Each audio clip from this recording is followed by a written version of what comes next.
Approchez-vous pour venir récupérer la feuille.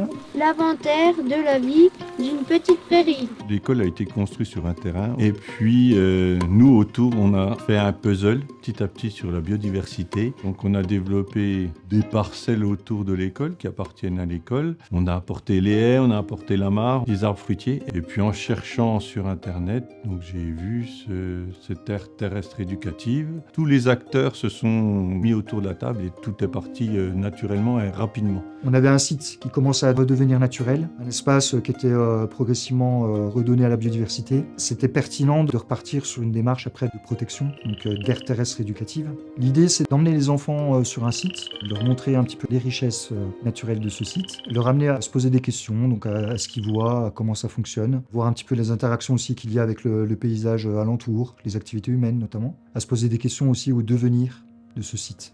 Vous avez pris ça, vous avez vu 3 limaces, 2 grillons, vous avez vu des plantes en forme de cœur, vous avez vu les boutons d'or. On sait que sur une surface comme ça, il y a 150 êtres vivants. Qu'est-ce qui se passe quand on passe à tondeuse? On les tue, On les tue, on ratiboise tout. on enlève leur habitat. On détruit leur milieu naturel aussi, leur habitat. En fait, ça va vous permettre de comprendre un petit peu ce qui se passe quand on laisse de l'herbe haute pousser, et puis de faire la différence avec une herbe bien tondue, bien rase, comme ça. On essaye de faire un petit peu l'inventaire de ce milieu, et puis de faire le lien après avec les disciplines scolaires. Et c'est la richesse de la nature, c'est qu'on peut tout aborder. Alors, est-ce qu'on est obligé de tout compter? On pourrait délimiter un carré. Ah, peut-être délimiter un carré. Les éco-délégués nous disent on aimerait partir sur tel ou tel sujet.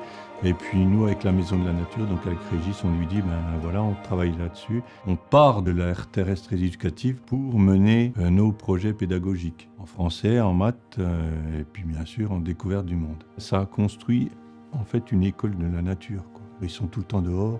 Donc nous, en tant qu'enseignants, voilà, on gagne notre objectif. Vous avez des collègues enseignants aujourd'hui qui n'ont pas ce lien-là par rapport à la nature. Et ce dispositif permet déjà de montrer aux enseignants ce qu'il est possible de faire.